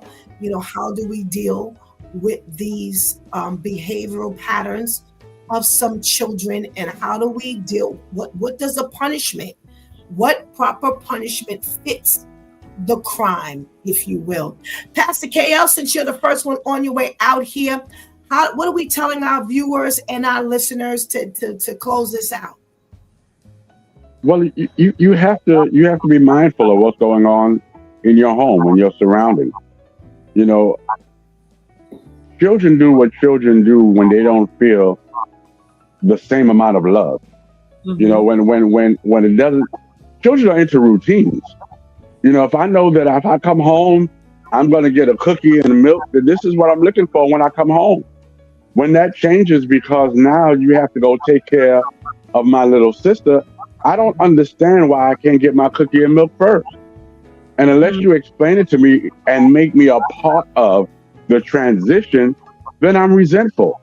And you can't be mad that I'm mad because you created the atmosphere. So when we change the dynamics of our family, we have to be able to explain to the entire family that dynamic will change. You understand it because you're the one who created the change. Right. However, the person who has not asked for the change, who has not seen the change, or who does not know what the change looks like when the change comes, he or she is not comfortable. You have to make the transition as smooth as possible. Amen. Amen. So much. Thank you so much, Pastor KL. I know you'll probably be checking out before we have an opportunity to close. Right. Thank you so much for your contribution today. Pastor Brenda. Pastor Brenda, Shantice. How are we getting up out of here today? What are we telling our viewers and our listeners? Pay attention to what God has in our face right now. There's a whole lot. They will forever, until God shuts this world down, there will forever be issues. He's itemizing said issues and prioritizing them and ensuring that we are paying attention to what he sees needs everyone's attention. And then he's going down the list. So we're paying attention to these out of control kids who have out of control emotions. It's like we spoke yesterday, about these kids and their emotions and their feelings. And are we as parents, guardians, loved ones, supporters, assisting in taking care of and enforcing things with these children so that they know how to properly deal with, as it was said, you ain't wake up and decide you're jealous and now put the baby in the microwave. There were other things that you showed that displayed jealousy, that showed you didn't care for the baby all that much, that showed that there was some type of animosity towards your mother or towards, if that was your father or your stepfather, whoever, the things shown. Are we paying attention to these things, or are we choosing to focus on the things we want to focus on because that's what we feel like is important? So I have a 7-year-old already, but I have a newborn. In my opinion, the newborn needs me more than the 7-year-old. Is that really the case? Because now the 7-year-old then just kills newborn. So who needs more attention? You gotta pay attention to what God is putting before us and not thinking that we have it down pat to where we can focus on what we deem important and we end up on the losing end. So pay attention. Amen. Amen. Amen. Thank you so much. Pastor Brenda, you got the final word today with the group. What are you saying to our viewers and listeners? What's the wise word today? Communication is definitely the key. You see, and pay attention to the signs, as others have said, pay attention to the signs. If you give your child a sketchbook and they're drawing somebody with a knife in their hand and blood drip, little droplets, that would be alarming. Say, hey, what do you mean by this? Don't be afraid to confront the hard issues. A lot of times people are using social media, tablets, whatever, as the babysitters and not monitoring what folks are watching. There's some real crazy things that have come across. Sometimes, as I've been, the grandkids have stayed with us at times and, they look at like YouTube. And it's like, whoa, what is this? What is this? Right. There's certain behaviors, and then they're going to internalize that. And there's certain behaviors that they're going to think that it's okay. So we have to make sure that we are on top of things. It's, back in the day, our parents used to say, I feed you and I have put a roof over your head, and that was enough. There was no such thing really as having an open communication. And unfortunately, there were a lot of kids that just went buck wild because, the parents felt that just the food and the clothes on their back and having a place for them to sleep, that was good enough. Some of these kids have some deep-seated issues. And the way that we were raised back in the day, some things may still work, but we got to ramp up our game. In order to keep us out of jail and keep them out of jail. We have to ramp up. Amen. Thank you so much for those words of wisdom. Thank you so much, my Due Time crew, for your contribution into today's conversation. And we pray you have a blessed day. Happy New Year, everybody. Blessings. Have a wonderful one. Have a blessed rest of your week. Thank you so much.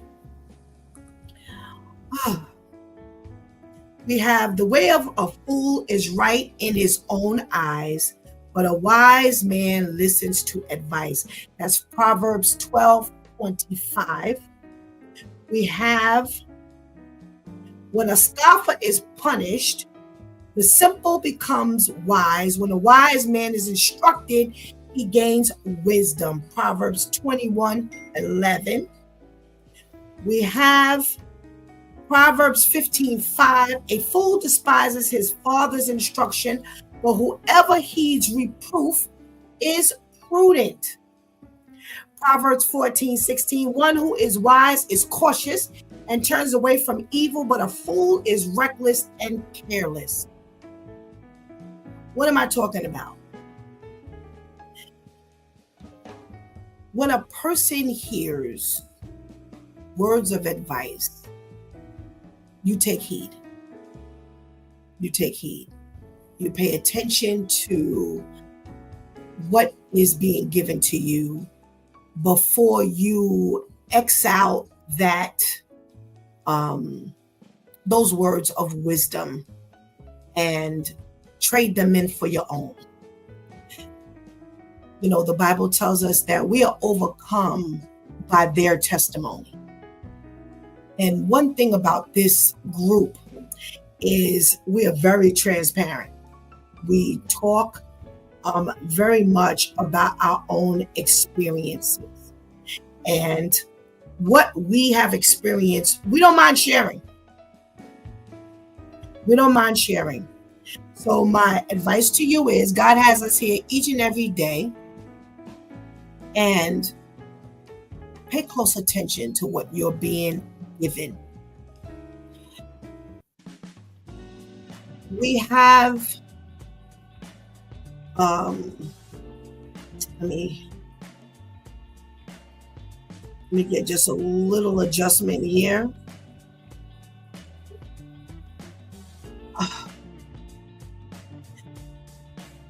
There are things that we look back on now that if we could change, we would.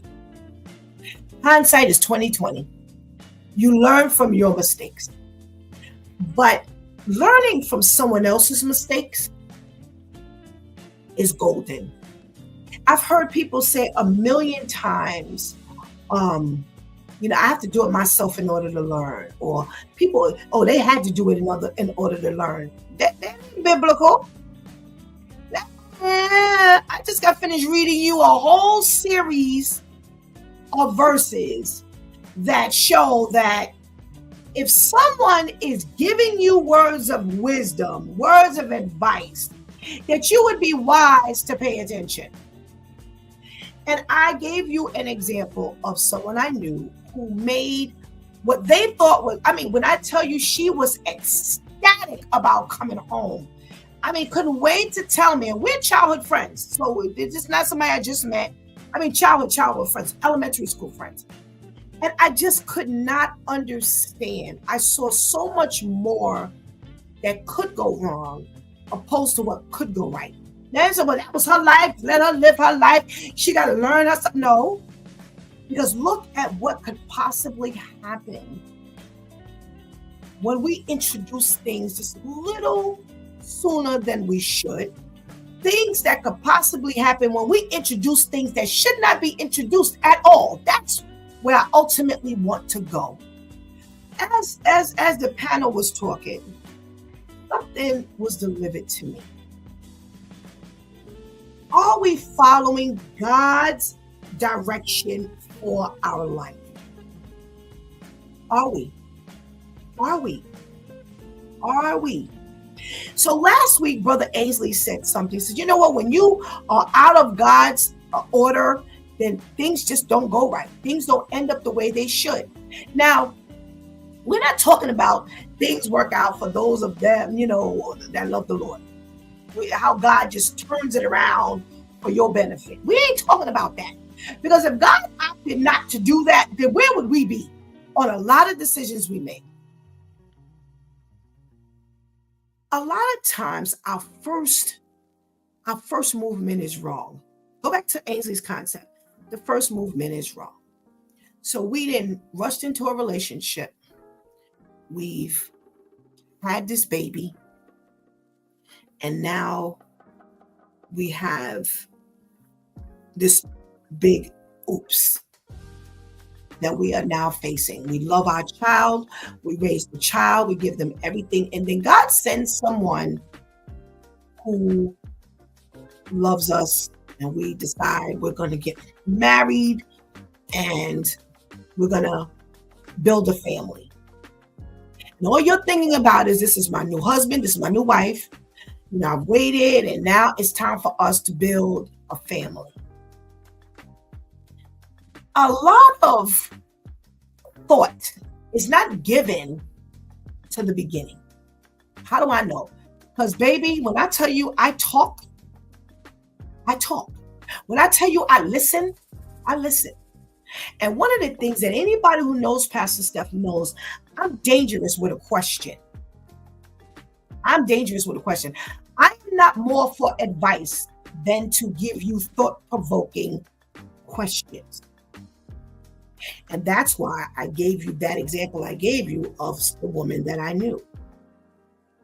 I knew that she had this relationship with this man who promised that he would marry her and they were going to have a future and blah, blah, blah, blah, blah. But there were a whole lot of indicators that showed that was not going to be no good relationship.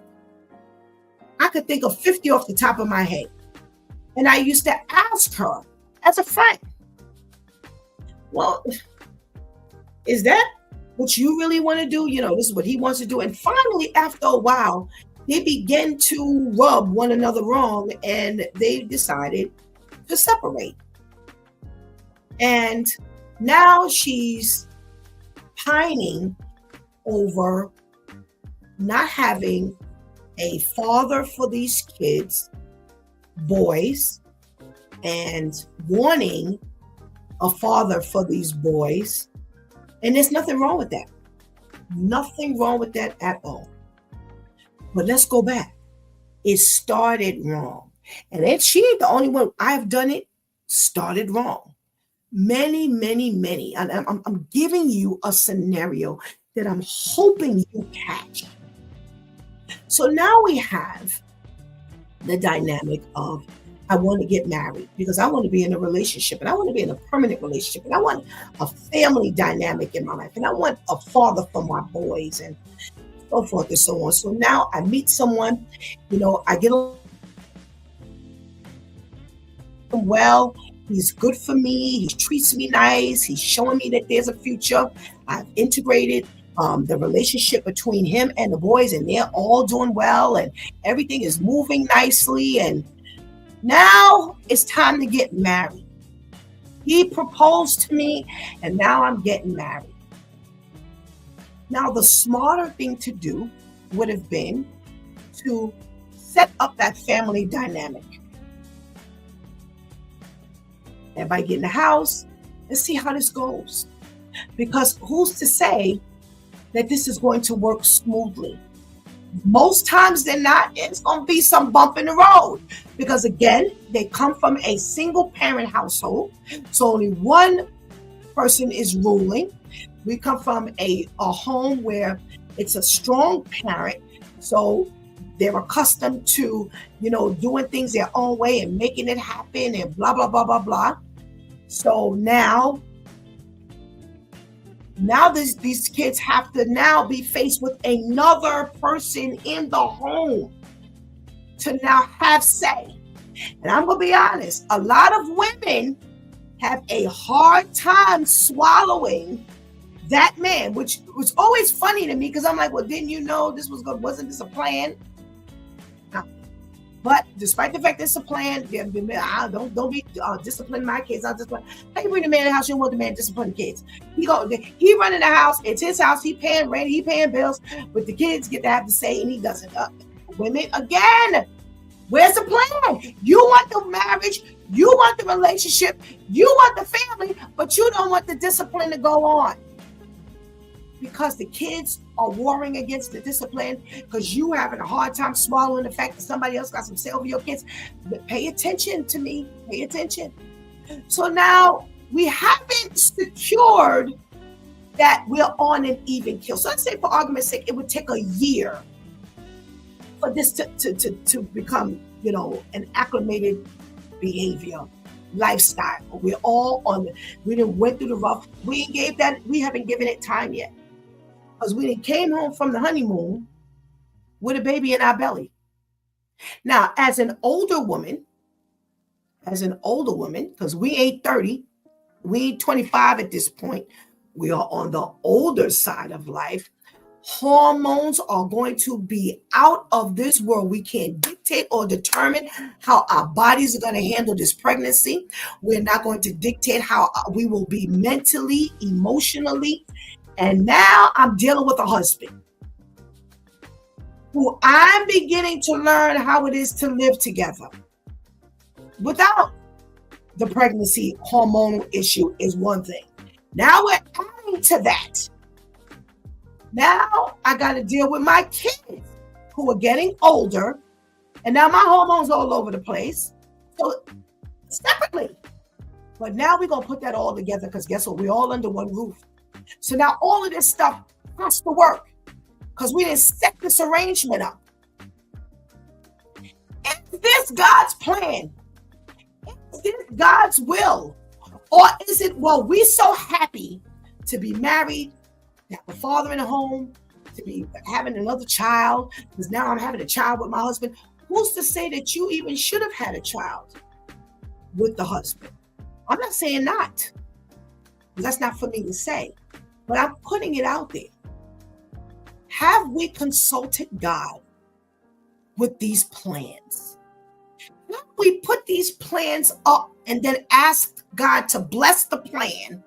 Or have we gone to God first and said, God, give me your plan for this life that I have here? We started it off wrong. How long are we going to be in control before God has a say? How long are we going to be in control before we're going to have to give in and then go to God to fix this mess that we didn't make? Now, I don't know how much of a mess this is. If it's not a mess at all, I'm bringing this to you as something, as a warning, as a person who has lived through making decisions, and God had to, put a halt. A halt. And I'm going to be transparent. I purchased a home when I was 28 years old. I had 2 girls when I purchased a home. Later on, so that was 4 years later, another child came. That was my 3rd child. And I remember I struggled with this house. I struggled to keep, me and God worked to keep this house afloat. Payments, mortgages, utilities, bills, taking care of kids, single parent. And I remember saying, if a man, now I wanted a husband.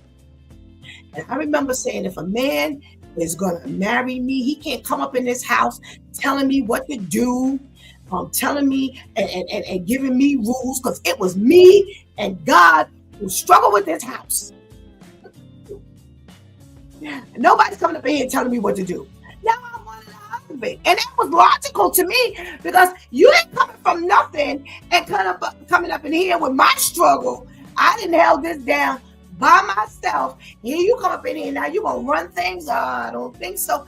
The Lord had to stop me and give me some new information. Thank you. Thank you, God. I always tell y'all, if you ever listen to me before, I always tell you, God snatches me by the collar. I get to get away with nothing. But that was God introducing to Stephanie, this was quite a while ago, that stop making your plan. Stop having your decision. Now, as logical as it was, it is not what God had planned for this home and my life. It wasn't. And he had to let me know about that thing. And I slowly began to understand that this ain't my life. These are not my plans. I may have made decisions before I got to know who God should be in my life. God should be number 1 in your life.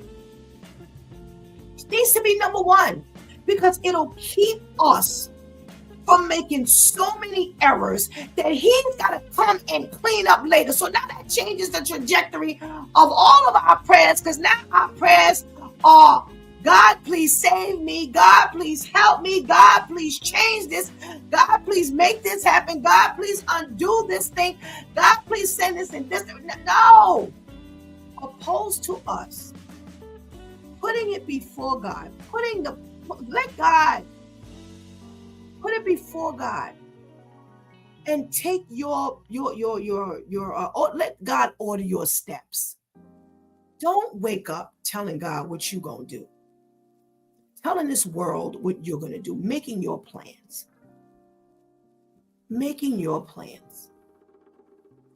and it just doesn't work. It doesn't work. I don't care. It don't work for nobody. When we are on our own tangent, and we then concede to what God's plans are, we are unhappy people. Why? Because it means that things have to be undone, and we got to go back to square one. We have to take 5 steps backwards in order to make 5 steps forward. And we don't like that process. We always want to be moving full speed ahead, but we can't. Sometimes God's got to slow that process down and fix some things ahead so that when we get there, it'll be different. God's got to change anything. Once we decide to give our lives to God, He's got to change things so that we can be on His path. And I'm watching so many people make their own plans for all their logical reasons, all the reasons that make sense to them. So how do we get here from today's video? Because as was said, she had a son already. And here she has a baby. And the child didn't take well to the new addition of the family. And we don't know why. Again, we don't know why. We don't know if they relocated and now he had to give up his friends. We don't know anything. But all we know is the end result. And we need to think about all of the things that could have led up to that end result. Now, we can't change this for the family, but we can surely change for us, for our lives. Before we get to that disastrous end result, something that you can't do anything about it. Shanti said it well. They've lost 2 children. She's definitely lost 2 children, because we're going to assume that, possibly, but there's possibility that this is not both a father to both children. But we know it's both her kids. So if this is both a father to both children, and this is their marriage, and later they figured they'd wait a little bit and have a child and so forth and so on. And so I'm not saying that any of these things are wrong, because I don't know. But what I will say is, if you've done it without consulting God first, it is wrong. It is wrong, because the Bible tells us that He is the Alpha, the Omega, the beginning, the end. It says that He is the author and the finisher of our faith. There is nowhere in the world we can make plans without God and automatically assume that it's right, because we're supposed to concede and put God first. So anytime we don't put God first, it is automatically out of alignment with His design and His plan for our life. We now want our plans to fall in line with His plan. And most times, He has to end up cleaning up our mess. So let's make that our business, to seek God first and the kingdom of God, and all of these things shall be added. We've been given that instruction. Delight yourself in the Lord, and He will give you the desires of your heart. So let me make sure I say that other verse right. But seek ye first the kingdom of God and His righteousness, and all these things shall be added unto you. That's Matthew 6:33. And the other one, delight yourself in the Lord, and He will give you the desires of your heart, is Psalms 37:4. There's a plan. God says, put me first. Let me be the one. And there'll be nothing you have to worry about. I promise. I promise. We don't want to end up behind the 8 ball and have to eat things that will tear us apart. God gets no glory out of that. He gets no joy out of that. Well, let's make sure we put God first in everything we do, so that we can see the greatest results.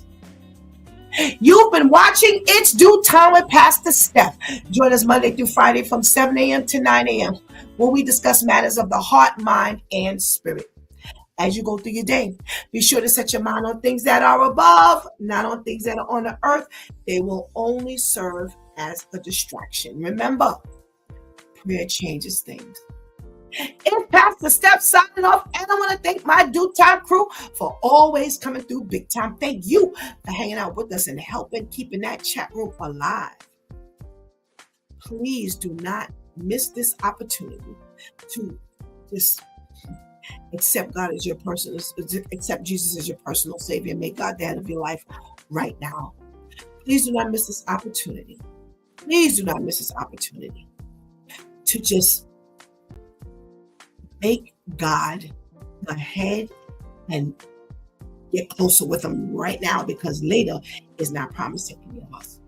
Until tomorrow, God spares, where it's Wild Wednesday. And it's going to be a Wild Wednesday because we're closing this year down big time. We've got our men and our women on. And if you heard last Wednesday's segment, you definitely don't want to miss this week's segment. Until then, God spares. I love you.